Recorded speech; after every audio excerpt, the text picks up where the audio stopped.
Bonjour mes amis, aujourd'hui on commence le cours de formation, bien la série de leçons qui moi j'aime bien appeler doctrine doctriste. Je veux lire le verset de Bible à 2 Jean 1:9. Quiconque transgresse et ne demeure pas dans la doctrine de Christ n'a pas Dieu. Celui qui demeure dans la doctrine de Christ a les deux, le Père et le Fils. Toute personne qui ne demeure pas, ça c'est Nouveau Français courant, toute personne qui ne demeure pas dans l'enseignement de Christ, mais qui va au-delà, n'a pas uni à Dieu. Celle qui demeure dans cet enseignement est unie au Père et au Fils. Donc, l'évangile, c'est une sorte de science. On l'entend, on le comprend avec notre cerveau et on l'apprend. À l'ancien temps, il y avait les écoles de prophètes. Et aussi, pour vous rappeler, je voudrais bien lire les Romains 10, 17. Romains 10, 17. Romains 10, chapitre 10, verset 17. Ainsi, la foi vient de ce qu'on entend, et ce qu'on entend vient de la parole de Dieu. Alors, la foi, il était transmis bouche à bouche depuis le début de l'humanité, depuis le premier Jean. À partir de Adam et Eva, c'était transmis, le certain information, elle était transmise jusqu'à Abraham, après Abraham jusqu'à Christ, et maintenant c'est nous qui ont chargé pour faire ça. Alors, c'est quoi cette information? Maintenant, quand on est le parole de Dieu écrite, c'est la Bible. En fait, cette information, elle contient là-dedans. La Bible, on le sait bien, c'est 66 bouquins qui sont divisés en Ancien Testament et Nouveau Testament. Ancien Testament et Nouveau Testament, c'est quoi testament? Alors, la Bible, c'est le livre de testament. Et testament, c'est une sorte, ça nous explique les conditions d'alliance. Ça nous explique les certaines conditions, comment n'importe qui, toutes les personnes peuvent avoir une alliance avec Dieu pour obtenir un état qui la Bible s'appelle Emmanuel, Dieu avec nous. Alors Dieu est en moi et moi je suis avec Dieu. Bon, pour comprendre c'est quoi les conditions, pour bien comprendre toutes sortes d'informations qu'il nous faut,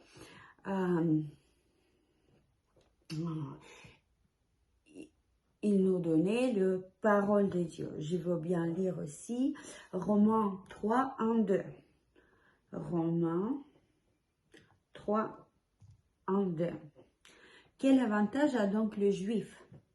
Ou quel profit y a-t-il en la circoncision? Beaucoup trop en toute manière, principalement parce que à eux, on était confié les oracles de Dieu.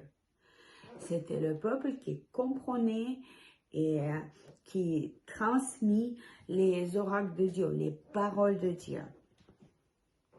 Donc,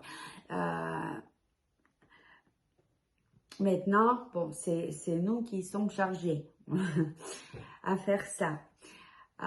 Donc, la Bible, il nous cache rien, qu'on sait bien. Et quand on l'apprend et quand on comprend, on va comprendre tout ce qui concerne l'histoire de l'humanité et tout ce qui nous concerne depuis le début jusqu'à le fond de temps, jusqu'à le bouquin d'Apocalypse, jusqu'à le dernier bouquin de Bible, on va tout comprendre. Cette leçon-là, c'est le début. On va tout d'abord comprendre les 3 principes basiques de Bible. C'est le principe de création, de chute et de rétablissement d'humanité. Alors aujourd'hui, on va apprendre le principe de création. Et pour commencer, je veux encore vous rappeler que le but du peuple de Dieu est la préservation et transfert de paroles de Dieu à travers du temps, à travers le territoire. La Bible, c'est une parole écrite de Dieu. Et je veux bien lire aussi 2 Timothée, chapitre 3, verset 16. Alors, 2 Timothée, chapitre 3, verset 16. Oh!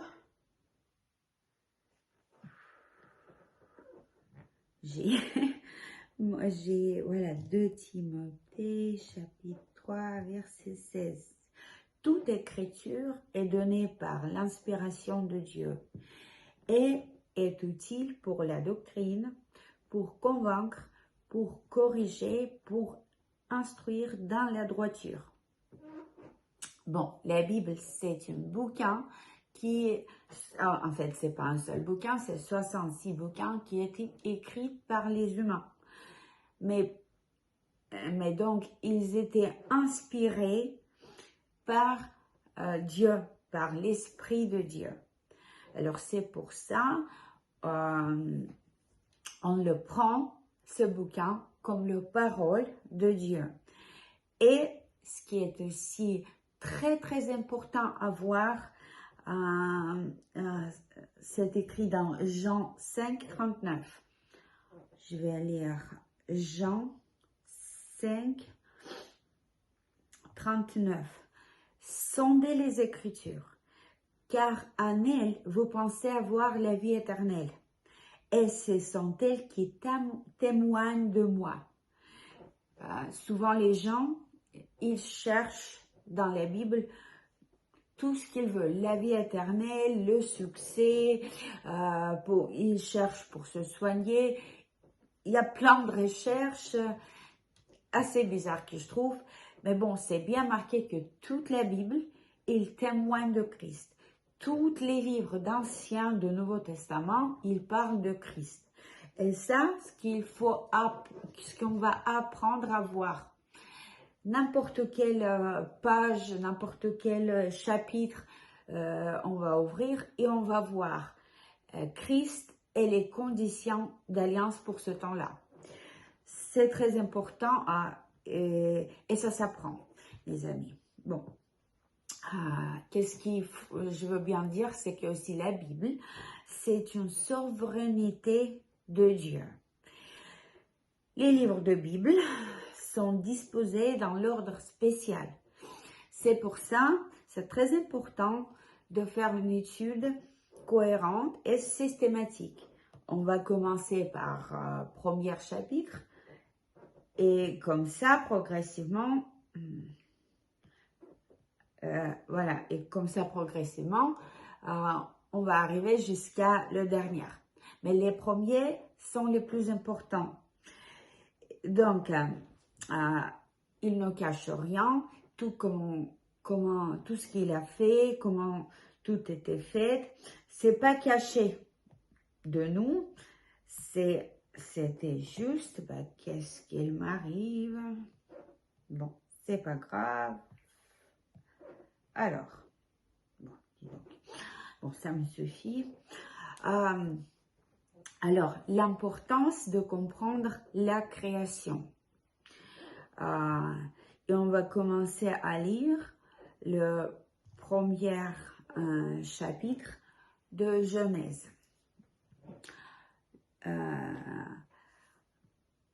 Au commencement, Dieu créait le ciel et la terre. Qu'est-ce qu'on voit déjà là? C'est qu'au début, il n'y avait rien. Il n'y avait que Dieu, comme un être absolu. C'est un esprit absolu. et c'est que lui qui existait.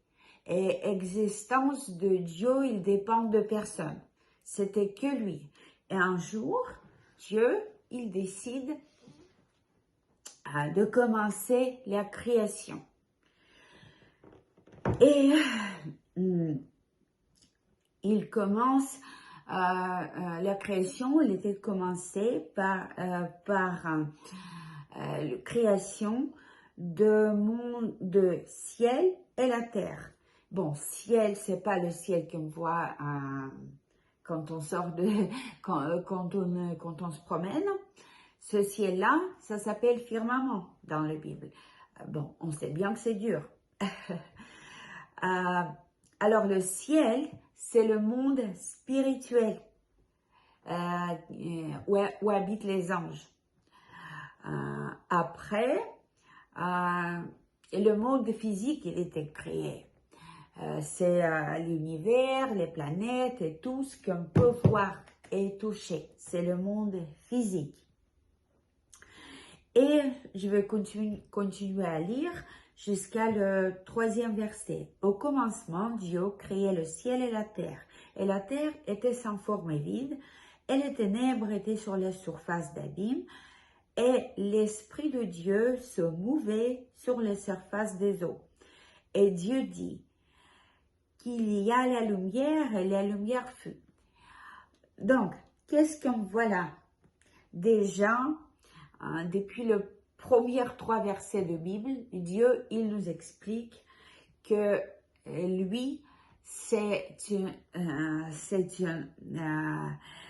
il nous parle de ces 3 hypostases. Alors, au commencement, Dieu crée le ciel et la terre. Ça s'agit de Dieu Père ici. 2e verset. Et l'Esprit de Dieu se mouvait sur la surface des eaux. Ça, c'est Dieu Saint-Esprit. Et Dieu a dit qu'il y a la lumière et la lumière fut. Ici, ça s'agit de Dieu Parole. Alors, Dieu, il est seul dans dimension numérique. Nous n'avons qu'un seul Dieu. Mais il consiste de 3 différences éternelles, 3 hypostases. Ce sont Dieu le Père, l'Esprit de Dieu et Parole de Dieu. Pour voir ça, on va ouvrir 1 Jean 5, 7. 1 Jean 5, 7. Car il y en a 3 qui rendent témoignage dans le ciel, le Père, la Parole et l'Esprit Saint. Et ces 3-là sont un. Donc, qu'est-ce qui est aussi, on va remarquer, il faut remarquer que ça commence par le mot au commencement. Au commencement. Ça écrit pas Dieu d'abord a créé ceci, cela. C'est logique pour commencer le bouquin, la Bible avec le mot Dieu. Mais non, ça commence par le mot au commencement. Et donc, qu'est-ce que ça veut dire? On va ouvrir Jean, l'évangile de Jean, chapitre 1, l'évangile de Jean, chapitre 1, verset 1. On va commencer par ça. Au commencement était la parole. Et la parole était avec Dieu. Et la parole était Dieu. Celui-ci était au commencement avec Dieu. Toutes choses ont été faites par lui, et sans lui, rien de ce qui a été fait n'a été fait. Et donc, verset 14 de ce chapitre, « Et la parole a été faite chair, et demeura parmi nous, et nous avons contemplé sa gloire, la gloire comme du seul engendre du Père, plein de grâce et de vérité. Donc, de quoi ça s'agit? Bien sûr que ça s'agit de Christ, de Jésus-Christ, comme la parole de Dieu. Alors, Dieu comme un être absolu, comme un esprit absolu, qui se présente dans 3 hypostases, Dieu Père, Dieu Saint-Esprit et Dieu Parole, elle décide de commencer la création. Et tout d'abord, il transforme une hypostase, parole, et donc il fait la naissance de fils. Alors la parole de Dieu se transforme dans fils de Dieu pour avoir une image visible.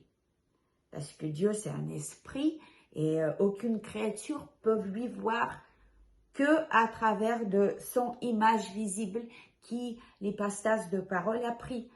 Donc, c'est un peu difficile, on va continuellement parler de ça et on va voir les leçons à part pour comprendre ça.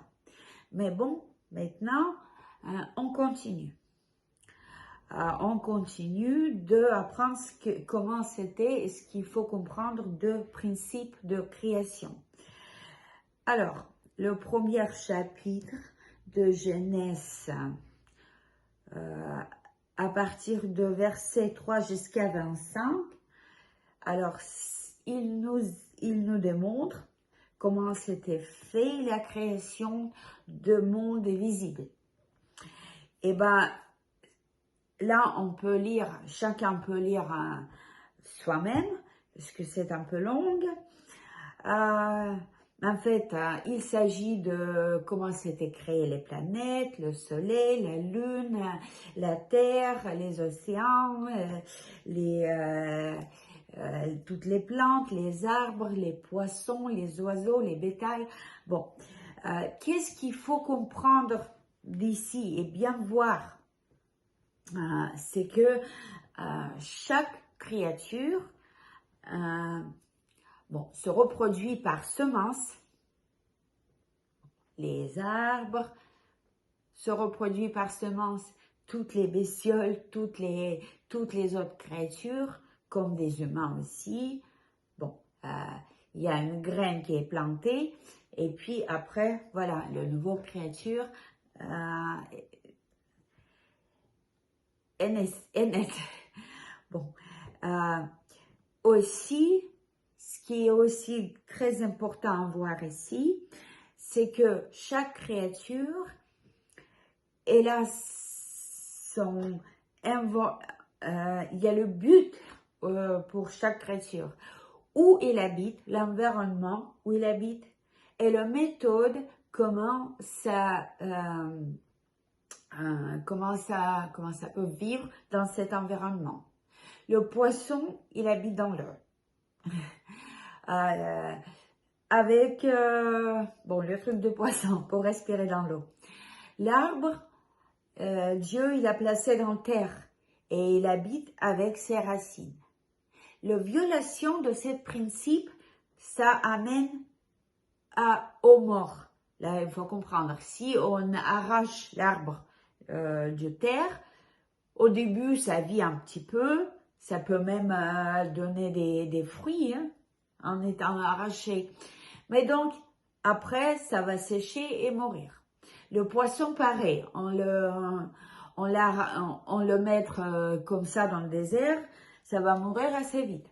Bon voilà, chaque créature, elle a son environnement où elle vit et la méthode, comment il peut vivre dans cet environnement. Ça, c'est très important. Après, on est arrivé jusqu'à la création de l'homme. C'est aussi presque tout de suite, premier chapitre, chapitre 1, verset 26. Donc, et Dieu dit, faisons l'homme à notre image, selon notre ressemblance, et qu'il domine sur les poissons de mer, et sur les oiseaux dans l'air, et sur les bétails, et sur toute la terre, et sur chaque être qui rampe sur la terre. Donc, la création de l'homme. Déjà, on voit ici que ça s'agit de Dieu saint et trinitaire, Père, Fils et Saint-Esprit. Alors, voyons-nous, et Dieu dit, faisons l'homme à notre image. Bon. Et Dieu, verset 27, et Dieu créait l'homme à sa propre image, il le créait en l'image de Dieu.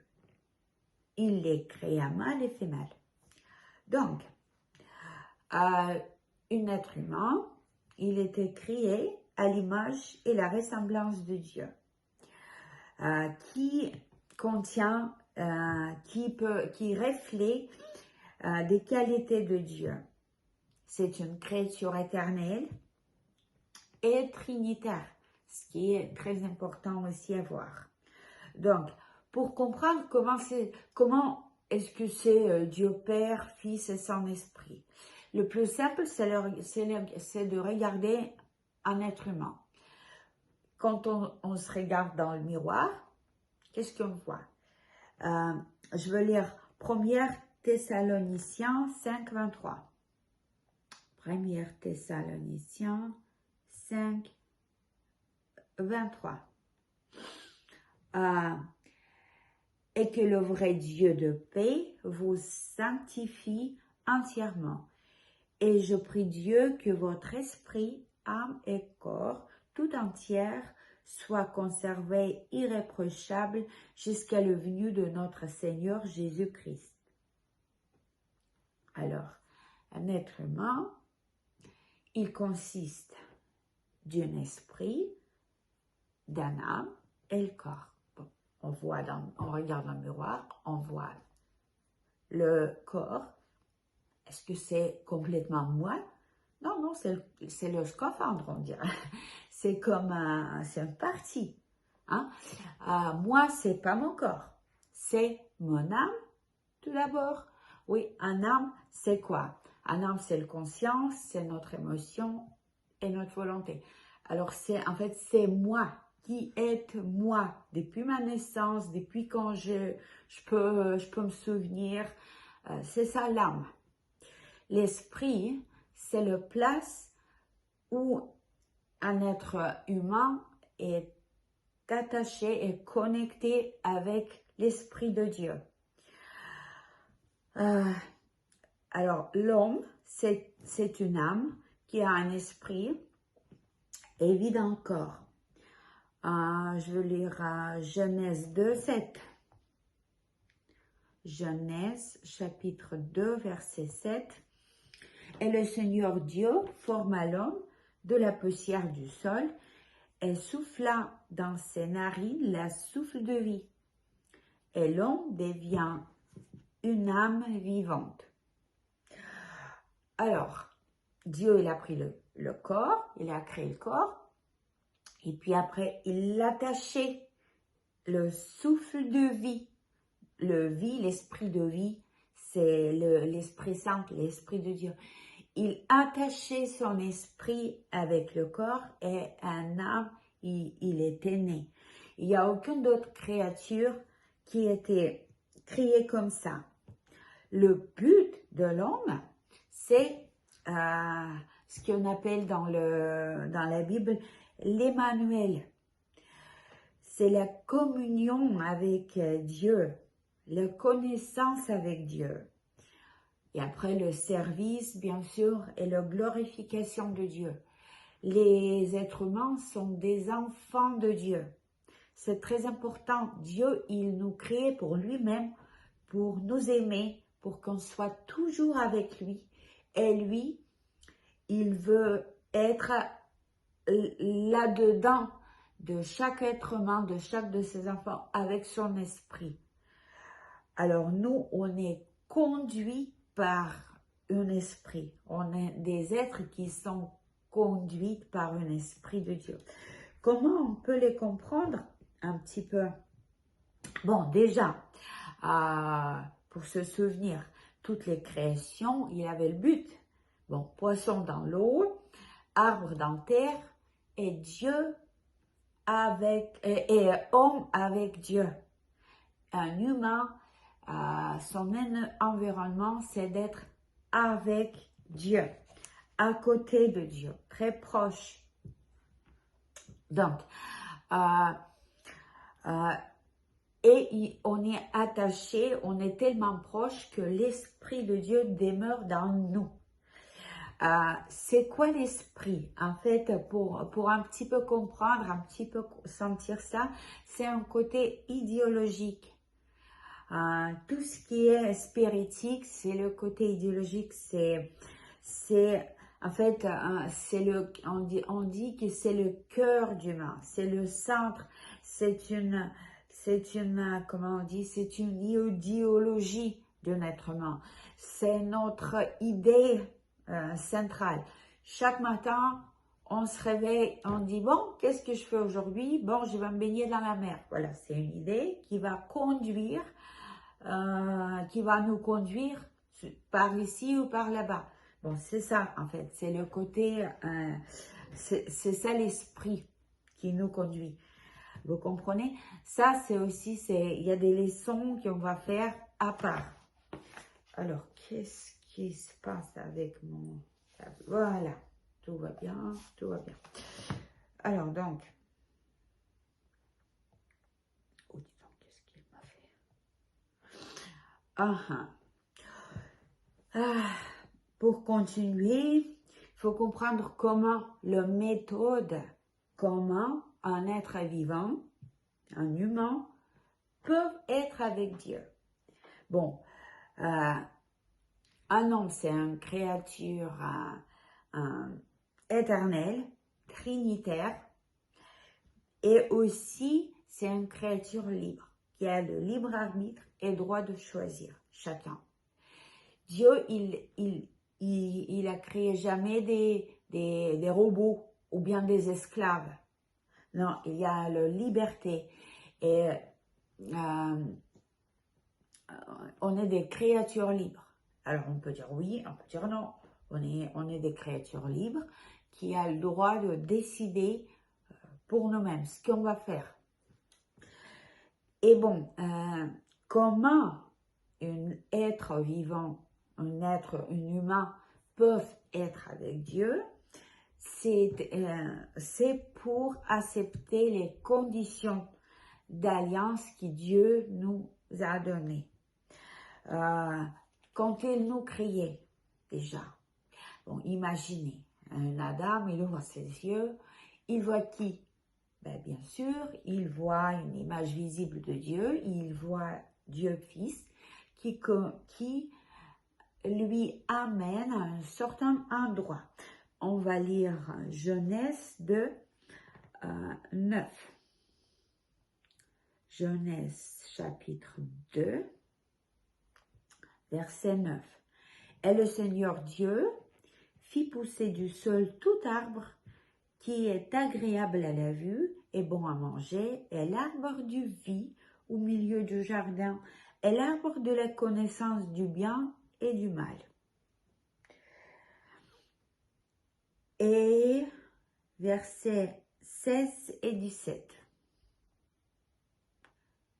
Et le Seigneur Dieu commanda à l'homme,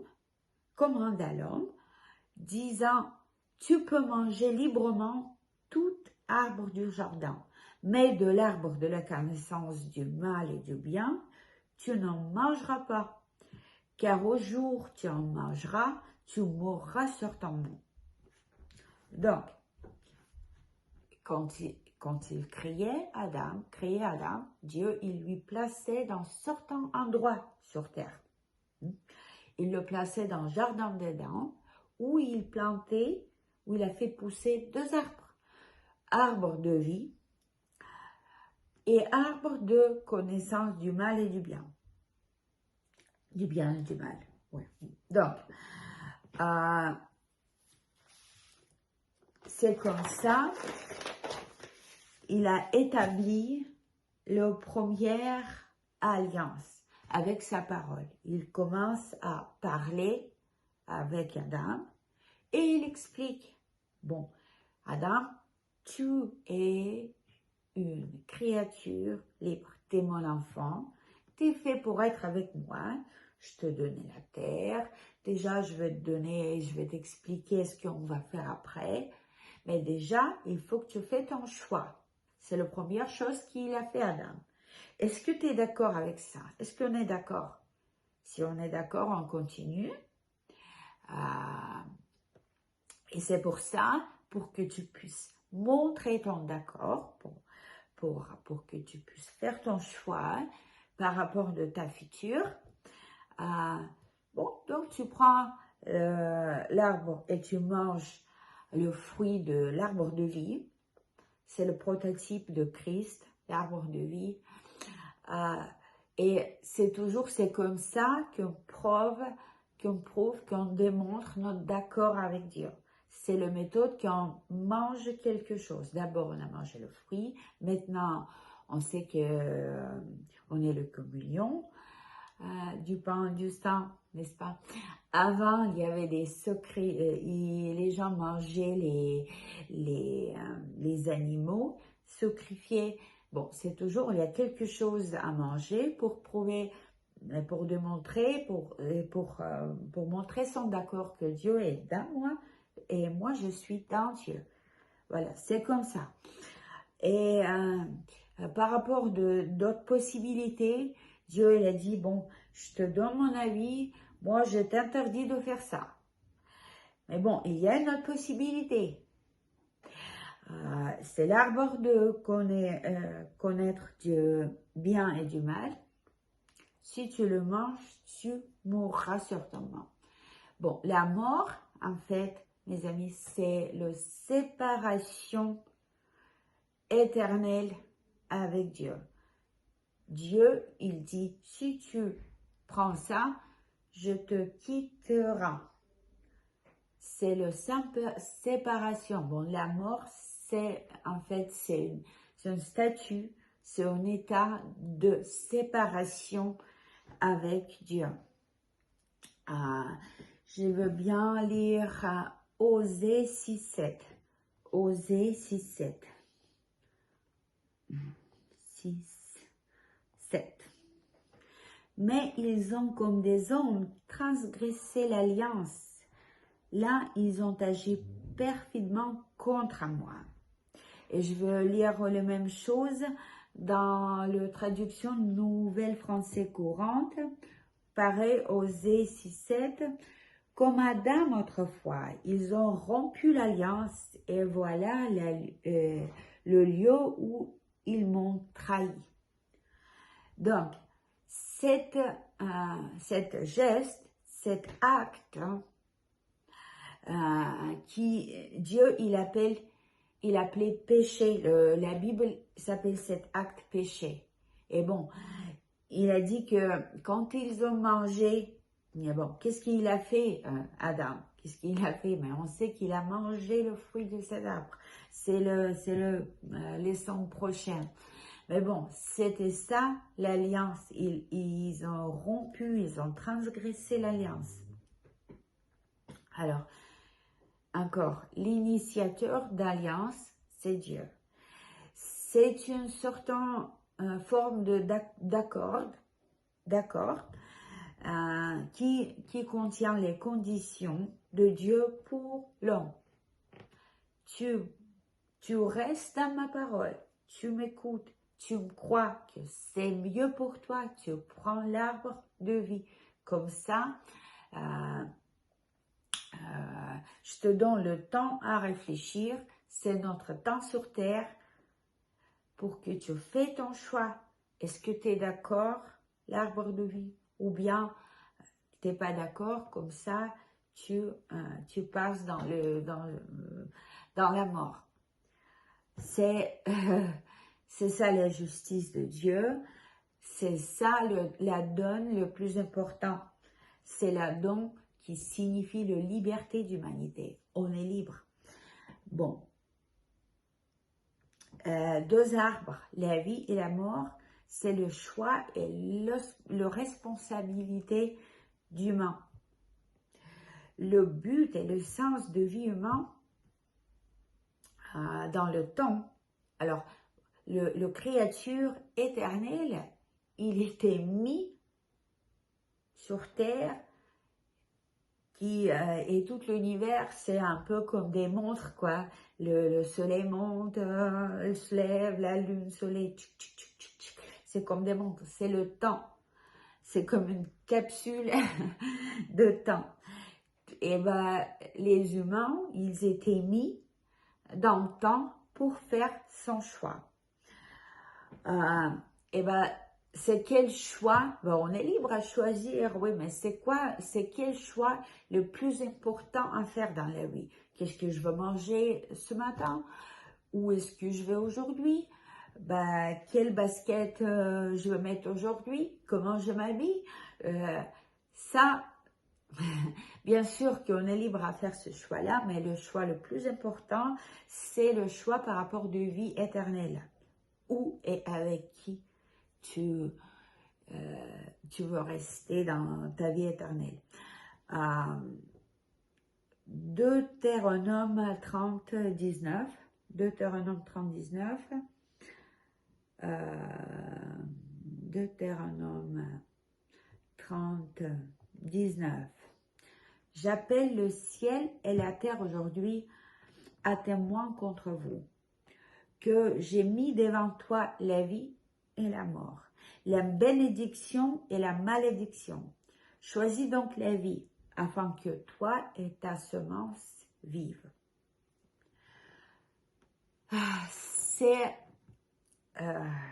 C'est ça ce qui nous arrive, mes amis. Donc, on est là pour faire le choix entre la vie et la mort.